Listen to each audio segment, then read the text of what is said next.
La Asamblea. The Assembly will hear an address by His Excellency William Samoei Ruto, President of the Republic of Kenya and Commander-in-Chief of the Defense Forces. I request protocol to escort His Excellency.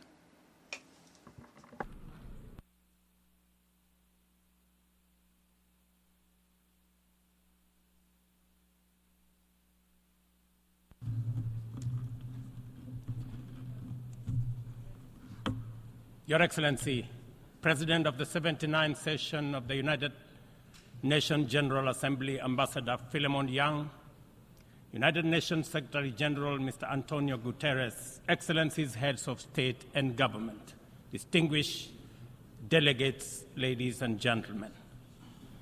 I congratulate you, Ambassador Philemon Yang, on your well-deserved election as President of this session of the General Assembly.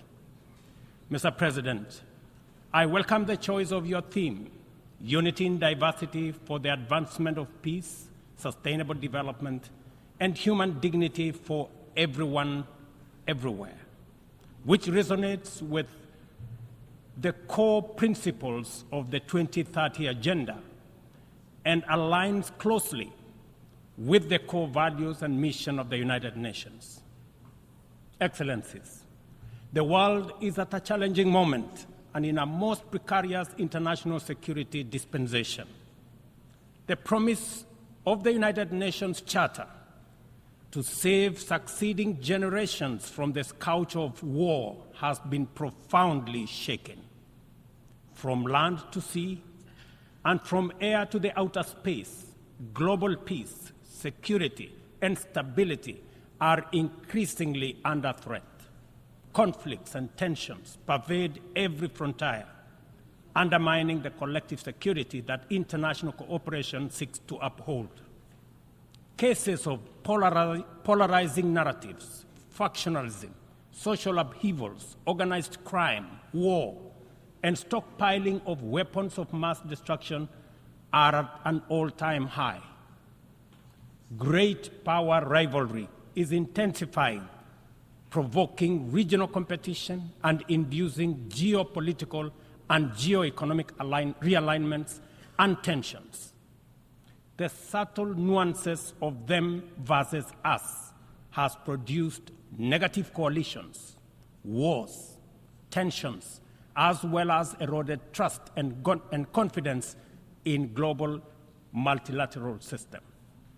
From Gaza to Darfur, Ukraine, Yemen, Eastern DRC, the Sudan, the Sahel, and the criminality in Haiti, conflict is inflicting a trail of destruction of life and livelihoods in historic proportions. These conflicts have become battlegrounds for armed factions, external interventions, and proxy wars, resulting in unprecedented anarchic situations and long-lasting negative repercussions on global stability and economic development. The world cannot realize durable peace, security, and shared prosperity when emphasis is being put on what divides rather than what brings us together. We must therefore promote approaches that support positive competition for all.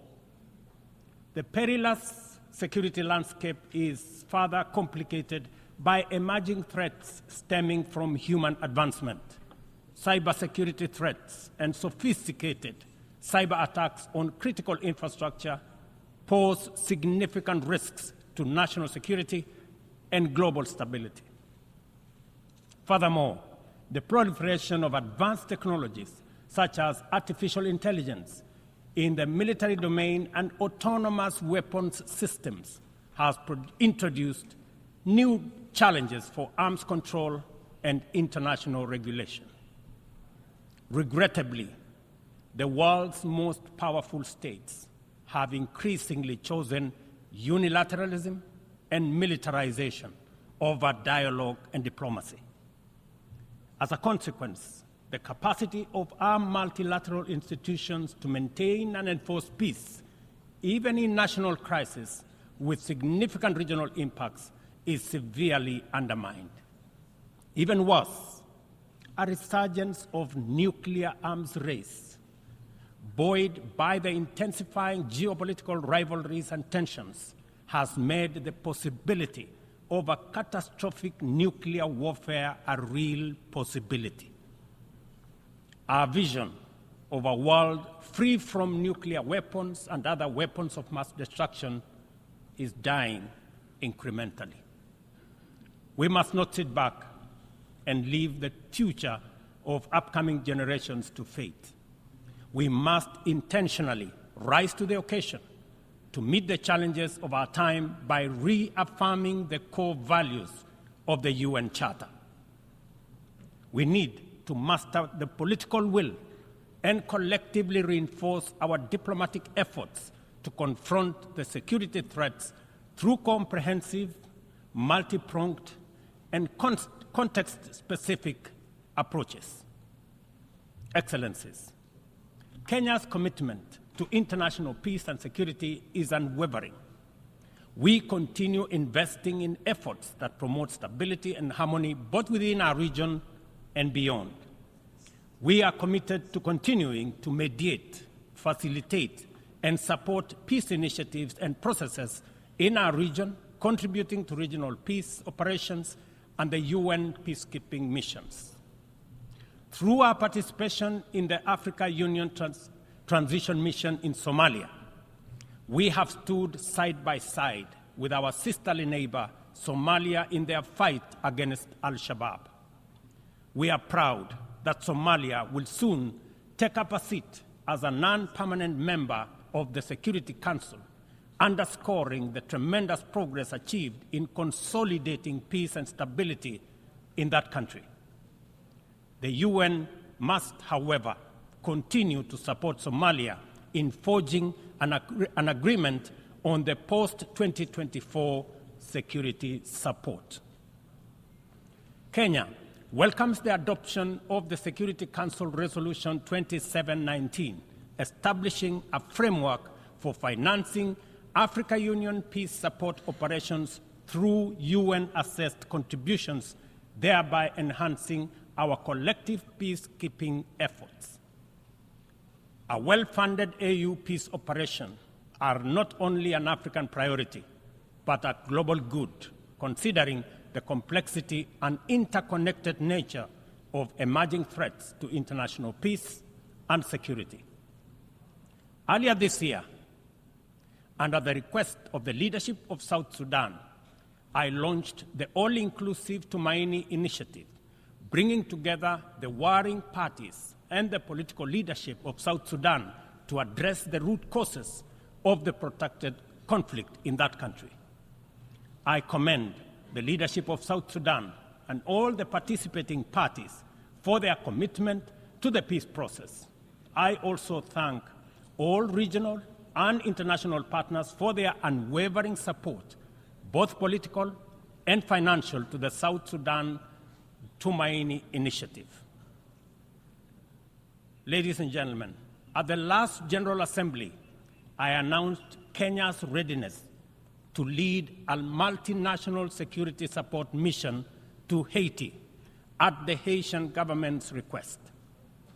Following the Security Council's authorization under Resolution 2699, Kenya has deployed 382 specially trained police officers to Haiti. Just a few days ago, I had the opportunity to visit Haiti, witness the work of our officers in the field, and observe remarkable progress on the ground. Our support for the Haitian National Police has significantly advanced the pacification of cities and towns, protected critical infrastructure, and relieved many communities previously held captive by criminal gangs. I also commend Haiti's political leadership for forging an agreement and a promising roadmap towards free, fair, and democratic elections. We are deeply grateful for the financial and logistical support from the United States, Canada, and other member states that are shouldering this heavy burden. This has been critical to the MSS's deployment thus far. However, Kenya and other Caribbean and African countries are ready to deploy, but are hindered by insufficient equipment, logistics, and funding. I appeal to all member states to stand in solidarity with the people of Haiti by providing necessary support, either directly to MSS contributing countries or through the UN Trust Fund. I must emphasize, however, that Kenya will deploy the additional contingent towards attaining the target of all the 2,500 police officers by January next year. The progress so far in Haiti demonstrates that what was once deemed mission impossible is indeed a present and undeniable possibility. Mr. President, we must candidly acknowledge that international cooperation in its current form has clear limitations. It is constrained by entrenched systems and structures that prevent effective action and meaningful progress. Since the last General Assembly, the global situation has deteriorated across multiple fronts. Conflicts have deepened, economic disparities have widened, and the climate crisis has intensified. To address these challenges, we must rethink and reform global collaboration mechanisms, making them much more responsive, adaptable, and impactful.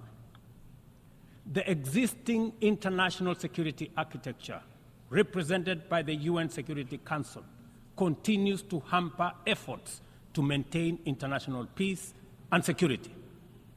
The Council is, by all intents and purposes, dysfunctional, undemocratic, non-inclusive, unaccountable, autocratic, and at best, opaque. An institution that excludes 54 African countries with 1.4 billion people, while allowing one nation to veto decisions of the remaining 193 member states in the 21st century, is simply unacceptable. We must urgently seek to make the Security Council representative, inclusive, transparent, democratic, effective, and accountable. In Africa, we are not advocating for reform and collective action solely at the UN. In fact, we are also in the process of comprehensively reforming the Africa Union to become a fit-for-purpose institution that can effectively represent African nations globally and deliver prosperity. Excellencies, peace and development are inseparable pillars. One cannot flourish without the other. Yet, the 2024 Sustainable Development Goals report paints a bleak picture. Only 17% of targets are on track. Nearly half show minimal or moderate progress, and over one-third have stalled or regressed. The COVID-19 pandemic, escalating conflicts, geopolitical tensions, and climate change have severely impacted progress towards the SDGs and the Paris Agreement goals. Inadequate and unsustainable means of implementation, particularly in financing, technical support, and capacity building, continue to obstruct our efforts to realize the 2030 agenda. Biased methodologies employed by credit rating agencies further disadvantage African countries, making it more difficult to access affordable financing from international capital markets. Additionally, unilateral economic, financial, and trade measures not only impede the full achievement of economic and social development, but also undermine the principles of international cooperation, mutual respect, and sovereignty. Let us pause and reflect on the true significance of this predicament. Many countries in the global south are forced to choose between buying medicine and hospital equipment or paying their debt obligations, and between buying textbooks for school-going children or paying their debt obligations. They are forced to choose between hiring teachers and making sure that there is equipment in schools or paying their debt. I can go on and on. This is not an abstract illustration detached from daily reality, but the normal experience of millions of ordinary people. One must wonder what goes on in the minds of those who prioritize economic returns over people. Ladies and gentlemen, what really happened to humanity? Addressing these deep-rooted challenges requires transformative changes to build a more equitable and resilient global framework. We have outlined many of these solutions in the Pact of the Future, demonstrating our clear understanding of what needs to be done. However, we have yet to master the political will necessary to turn these commitments into action. It is a fundamental principle of development that no nation can achieve lasting prosperity if its neighbors remain impoverished. Our economies are interconnected, and the well-being of one directly impacts the other. We must ensure that developing countries have the necessary foundations to claim their rightful place in the 21st century global economy. This is not just a moral and fair imperative. It is a strategic necessity to address systemic challenges such as migration, labor market disparities, climate change, and global security. Strengthening these foundations requires reforming the international financial architecture, facilitating debt relief, concessional long-term at-scale financing, grants, and de-risking lending instruments is essential to increasing investment to develop vital infrastructure and expand critical sectors. Consider Africa's immense untapped potential in clean energy resources. Harnessing this potential is critical not only for the continent's economic growth and social resilience, but also for global priorities like accelerating the energy transition, combating climate change, and diversifying supply chains. Energy-hungry industries such as data centers, mineral processing, and manufacturing are seeking clean and affordable sources which Africa can provide in abundance. Yet, out of the 500 gigawatts of renewable energy added to the global mix in 2023, Africa accounted for less than 3 gigawatts. How is this possible, given the continent's vast natural resources, skilled workforce, and massive energy needs? We cannot allow Africa to be left behind this time round. Affordable financing is essential, but so are transformative policies and inclusive fair trade practices, market access, inclusive international tax cooperation, technology transfer, and capacity building. This is why, at COP28, we launched the Africa Green Industrialization Initiative, aimed at unlocking investments for the continent's immense opportunities. This Pan-African initiative promotes large-scale, high-impact, and bankable green industrial and infrastructure projects. Next month, in Nairobi, we will host an investment forum for the Accelerated Partnership for Renewables in Energy to attract investments for the untapped potential in solar, wind, geothermal, and hydropower. Globally, we also need to improve the tools we already have. The SDG Stimulus Fund, initiated by the Secretary General in 2023, requires our joint support to succeed, including from multilateral development banks. Similarly, replenishing the International Development Association, IDA, is essential to provide concessional loans to the world's poorest nations. Earlier this year, I hosted the IDA 21 Replenishment Summit in Nairobi, where African leadership reaffirmed the critical importance of IDA for developing countries and called for an ambitious replenishment of US dollars 120 billion. Our collective efforts must include trust and accountability to ensure that we fulfill our promises and our commitments. Additionally, we launched the Africa Club, the Alliance of African Multilateral Financial Institutions, to strengthen and support Africa's position in the global financial architecture. This body will serve as a powerful negotiator on behalf of the continent, coordinate with global financial institutions, and leverage African countries' balance sheets to increase investment and create jobs in Africa.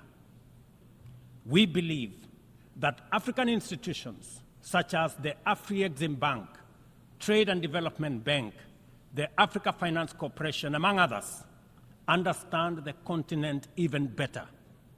As part of the reform of the international financial architecture, we must not only reform the multilateral institutions, but also support and stop bias against these African institutions.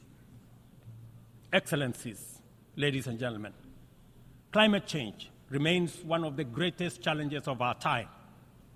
Biodiversity loss and pollution have created environmental crises that upend lives, reverse progress in poverty reduction, and strain ecosystems to their breaking point. Extreme weather conditions continue to hinder the development aspirations of many countries, especially in Africa, where severe climate-related hazards are becoming more frequent and more intense.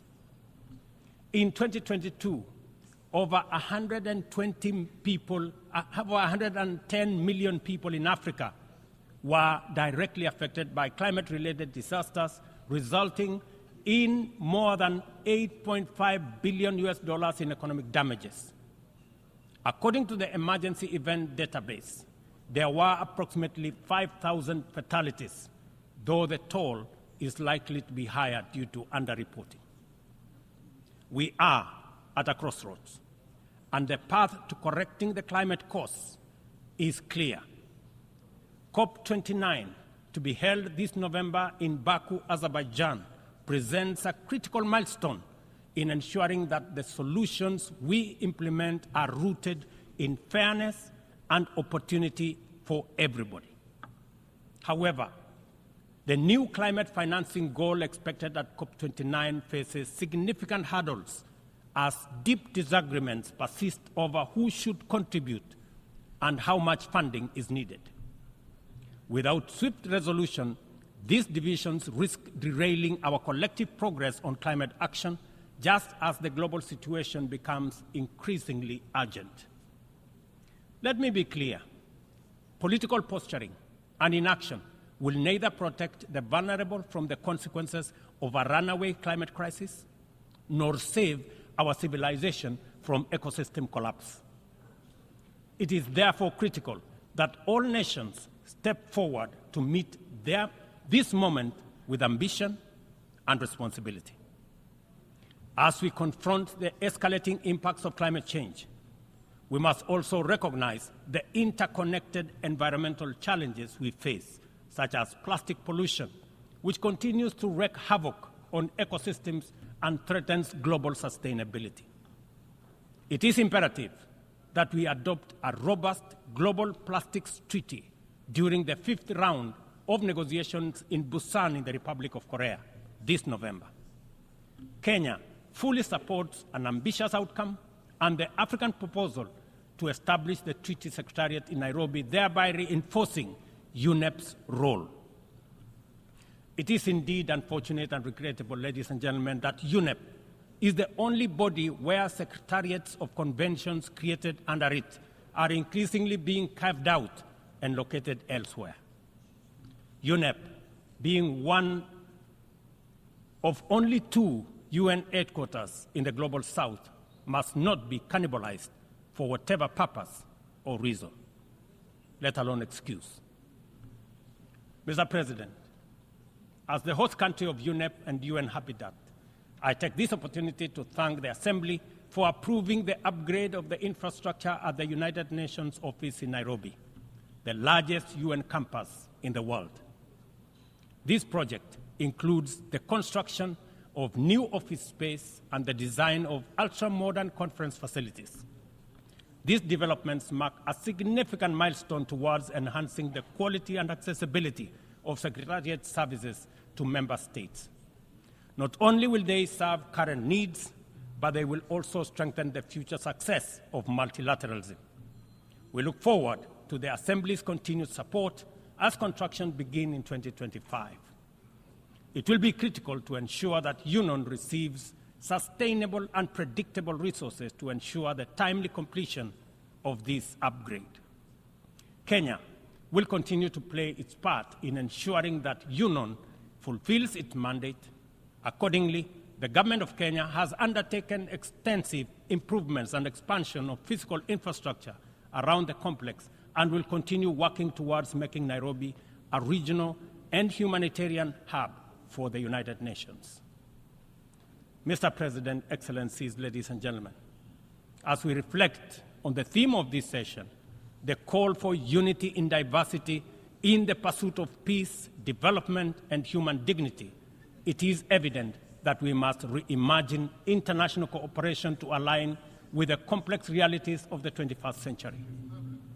Our actions must reflect our ambition and commitment to a world where progress is measured not just by economic growth, but by the well-being, rights, and dignity of every person. The challenges we face, from climate crisis to economic inequality, demand a bold rethinking of how we work together, grounded in mutual respect and shared responsibility. The achievement of the Sustainable Development Goals cannot be reserved for the privileged few. It must be a shared success that uplifts all nations, transcending borders and disparities. Our collective efforts to combat climate change must be rooted in fairness and equity, ensuring that no nation or community bears a disproportionate burden. This is our shared journey. We must have a say in the choices we make. We must move beyond outdated paradigms of power and influence to create a system of international cooperation that reflects the aspirations and dignity of every human being. We must embrace a new vision of global solidarity, one that upholds the principles of equity and inclusivity. It is within our power to build a world that embodies the true spirit of the United Nations, a world where every voice is heard, every life is valued, and global progress is shared by all. This is the cooperation our people expect, our future demands, and it is the commitment we must deliver. I thank you.